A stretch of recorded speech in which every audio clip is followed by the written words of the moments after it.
Bonjour. That's about the French I can speak. So thank you. Calvin Chan. Originally, I'm from Hong Kong, and so I'm very happy to be here. I've been telling friends that I met. This is my first time, actually, day number three in France and Paris. So I like it so far, and I enjoy it.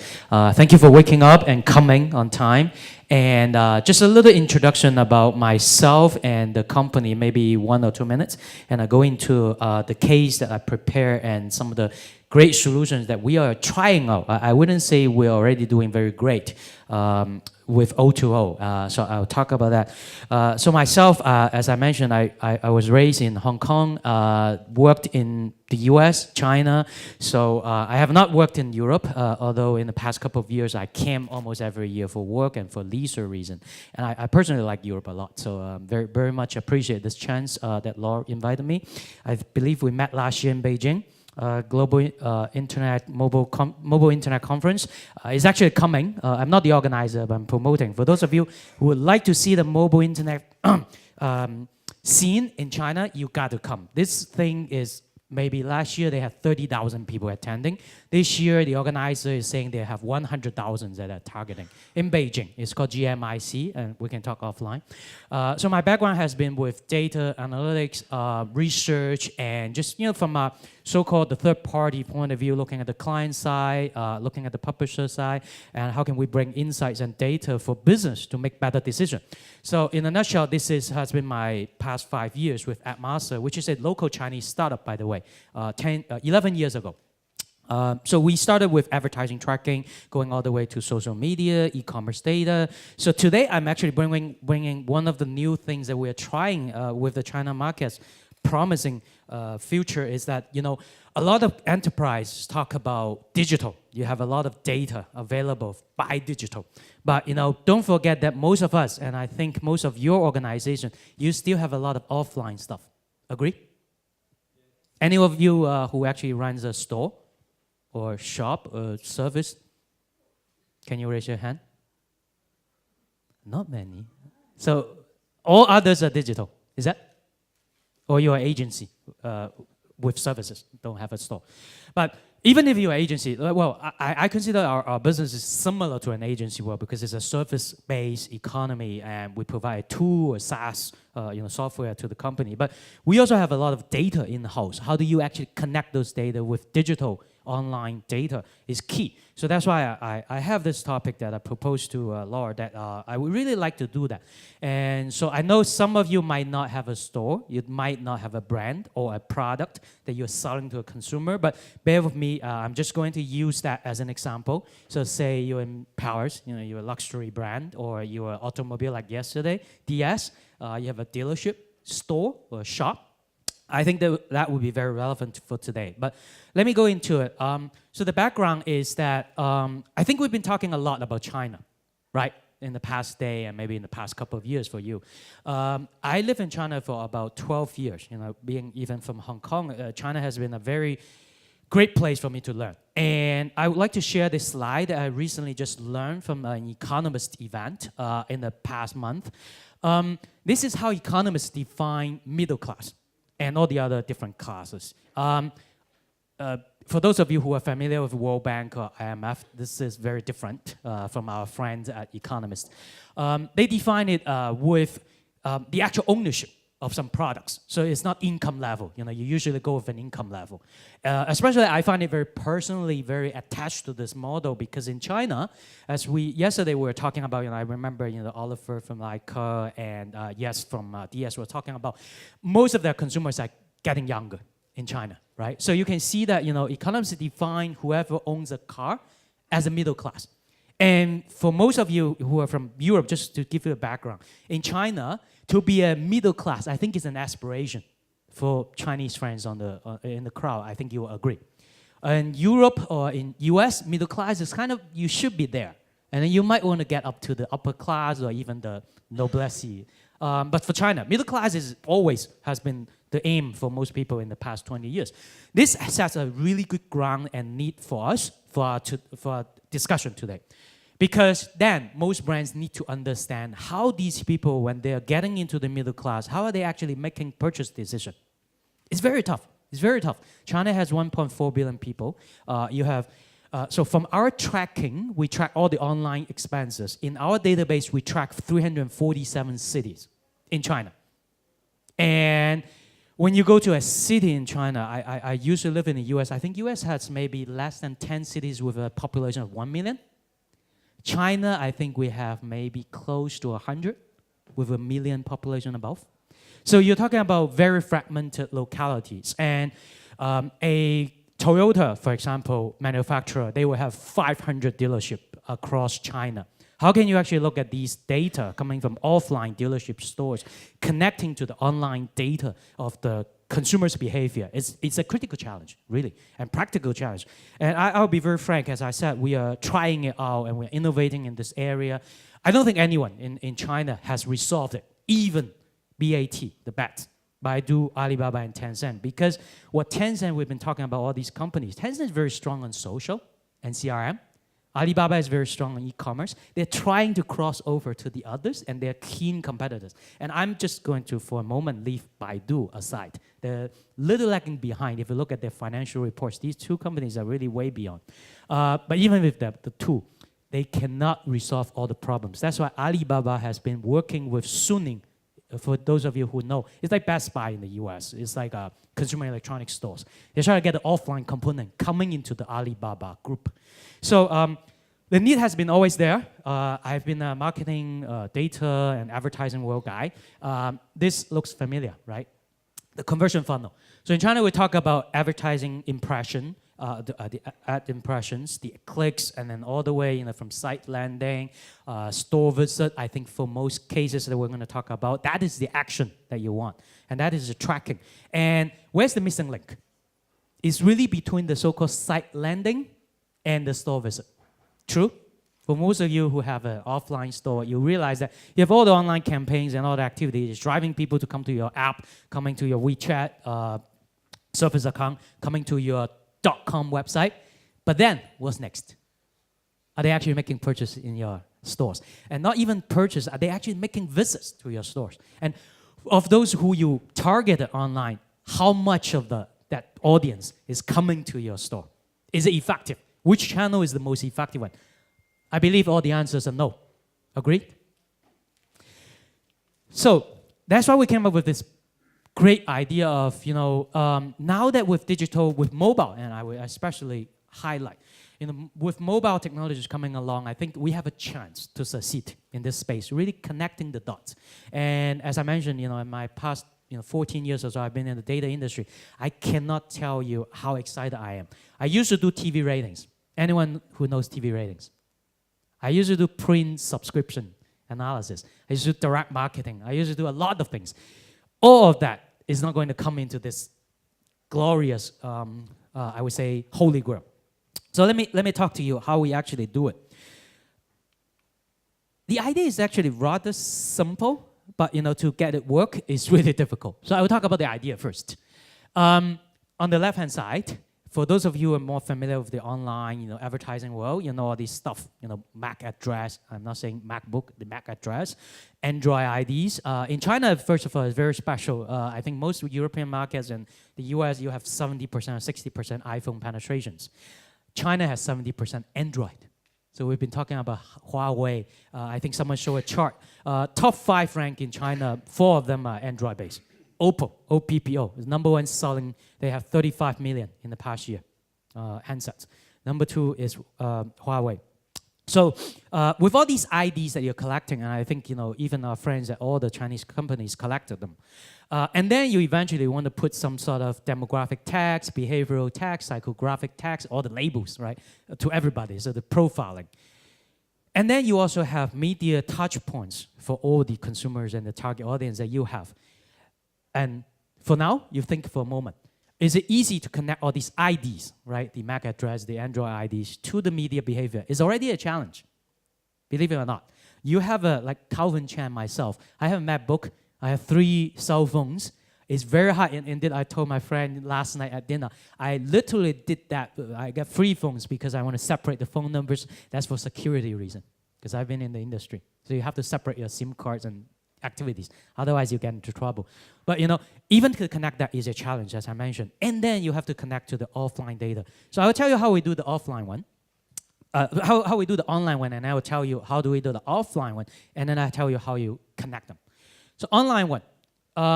This is kind of has been in the Ad Master DNA, so we're very lucky in that position.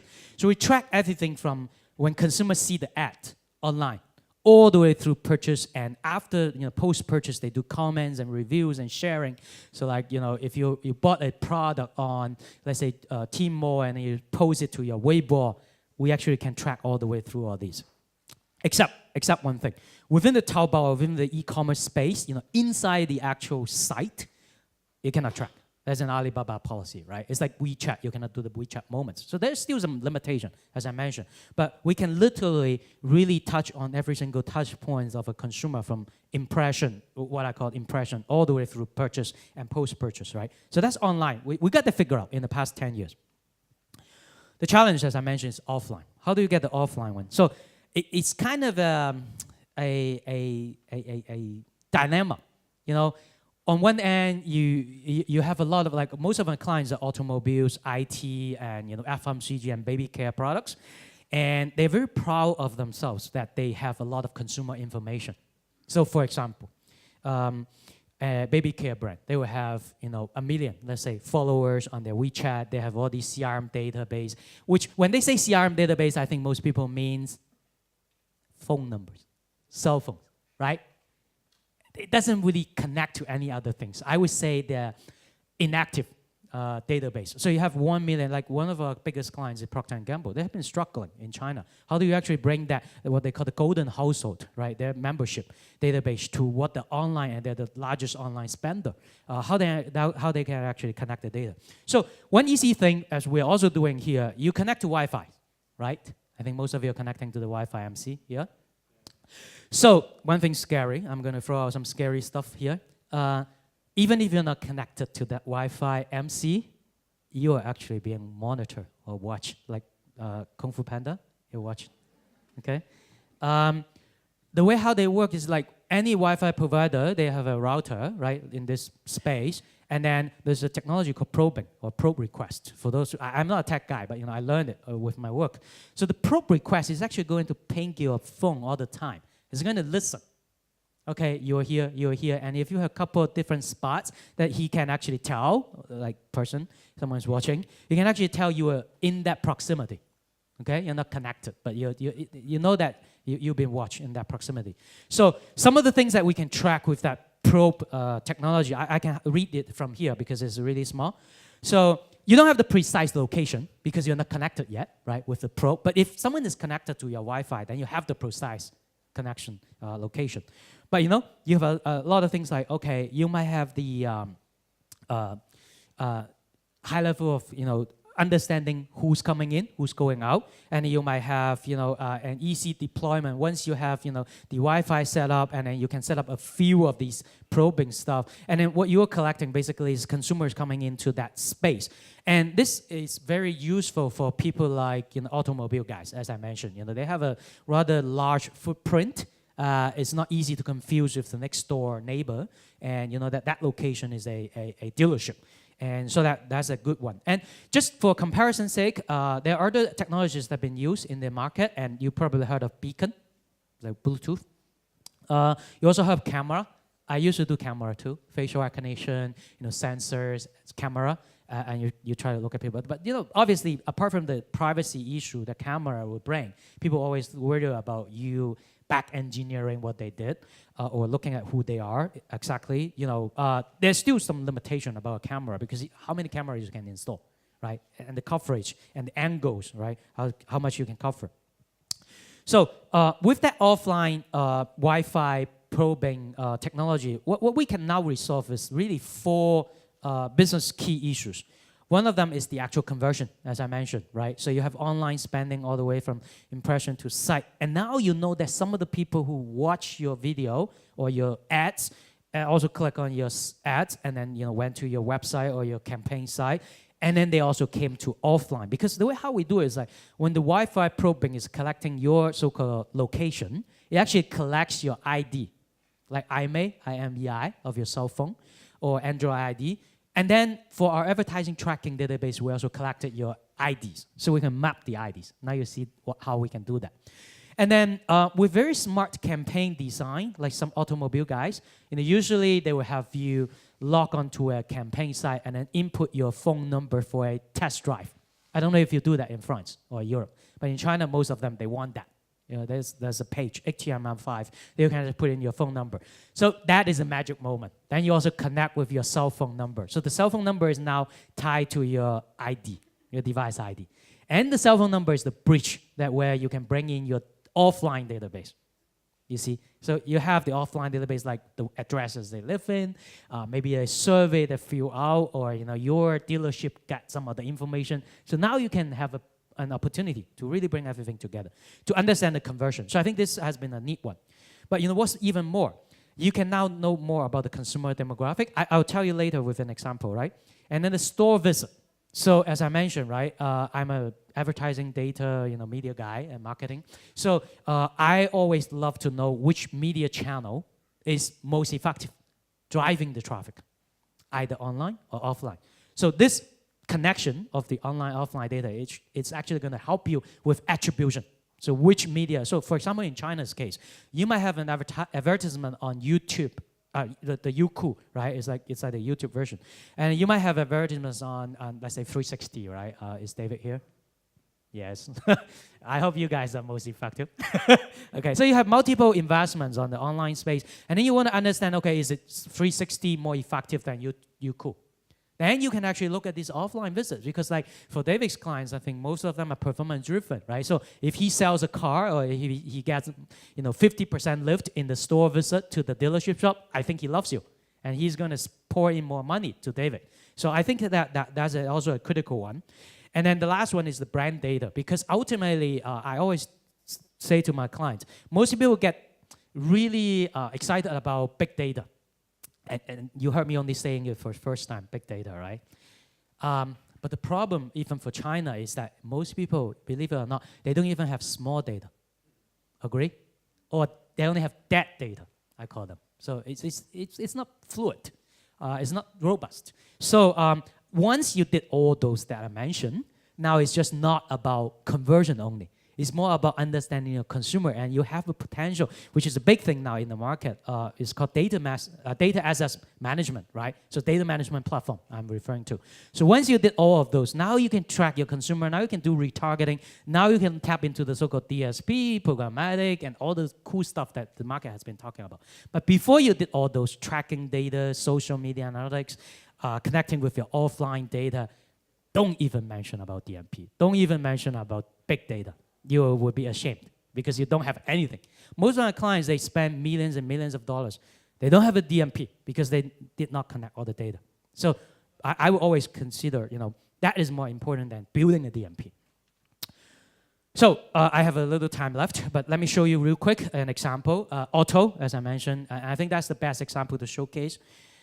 Because they look at leads, they look at conversions offline, not e-commerce.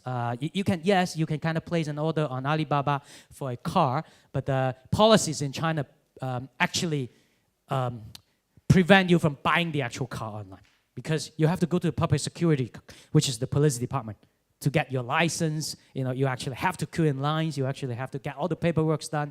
It's not like, okay, you order a good from Amazon and then you get it delivered. It's not like that. I think it's a fake e-commerce concept for the automobile. So from the automobile industry, it's very important and critical that they have this online-offline connection. So I show you some data. With our tracking for this brand, they're a kind of a medium, sedan car, so it's not high-end. So look at traffic, look at mass audience, is their target. So, for ad impression, I wouldn't say they have a lot, but, they have an okay number. They reach about 5.4 million impressions, but unique actual reach is about 3 million people that they actually exposed their ads to. And of those, 0.16 to 160K, I guess, that actually click on their ad. And then, the store visit, it's only about 4,000. But what's more important is like, okay, when you look at the view through and the click through, these are kind of industry jargons. View through is like, okay, people who has exposed to your ad, like they got impressed. or the impression. And then the other one is who actually click, interact with your ad. So when you look at the actual view through is about 4,000, and then when you look at the click through is about 200. But what's more important is that you can actually see the lift. Let me see. Going from 1, 2, 3, 4. Okay, let me show you. Like you can see that the visit rate is actually increased a lot. Number 4, I think, is it's not showing the actual key. But let me read it to you. The triangles, the red triangle, shows you the percentage increase in terms of group number 1 is the so-called control group, so non-exposed, people who have not seen your ad. Number 2 is people who have seen your ad, but they haven't clicked on it. They just seen. And then the number 3 is who has clicked on your ad. So you can see that, okay, people who clicked on your ad and they actually pay a store visit, much increase. Already from control group and versus exposed group, you have 873%, so it's like almost 9 times higher. And then when you look at further for the click group, then you have almost 10 times higher as compared to your original. So you can see that now that you can zoom in this group of people, that you can actually go with them for more retargeting purposes. And what's also interesting, as I mentioned, 2 more slides. One other one is that I want to show you the demographic of the people. So this car, as I mentioned, is a medium car. But then you see that, yes, the age, as we talked about yesterday, is really young. You have people like 20-somethings who actually came to the store visit and look at the cars. But you also see that on the right-hand side, the males, for the male age groups, you can see people who are 50 above. You see this car is more geared towards a male guy or a male brand, I guess. One of the interesting one, I think most brands will love it, is the competitive intelligence. So this brand, whoever came to their store had also paid visit to other dealership of their competitors. All the way from the luxury brands and the medium ones and even the low-cost one, but they rank behind. So you can look at all the competitors. So for some reason, this target audience group of this brand, they love Audi and the German cars most, as you can see. It's actually a Japanese car, so very interesting. In China, most people compare between, so they usually don't stick with the brand. They usually go with, do I want a Japanese, do I want a German? And US, I think, is behind. And then, unfortunately, we don't have French cars a lot, Citroën and DS, they're kind of there, but they're not there yet. So that's another one. If you divide it into different regions, you also see differences. For example, Audi always rank number 1, right? But then you see Hyundai is actually more popular in Guangzhou than the other 2, which is kind of interesting because consider that Hyundai, the Korean brand, the South Korean brand, they actually had a plant, a JV in Beijing. So most of the Hyundais were actually manufactured in Beijing. They don't even make up to top 5. So that's very interesting to me. So I'm going to close here because I ran out of time, I believe. And I don't know if I have more time for questions. But I have another section, which is the workshop next door at 10:20. Originally, I was going to touch on this. If you want questions, you can talk about that over there. But I will also talk about another topic at the workshop. I just do a small promotion because I changed my topic with Laura's approval. So it's not so much about O2O. Yesterday, we talked a lot about KOLs. And I want to put another kind of scary blunt fact. There are a lot of cheatings and fake and data verification. I think Kim mentioned it yesterday. So I have a way to help you rigor through all those. Welcome to that session. That's more social media. Thank you.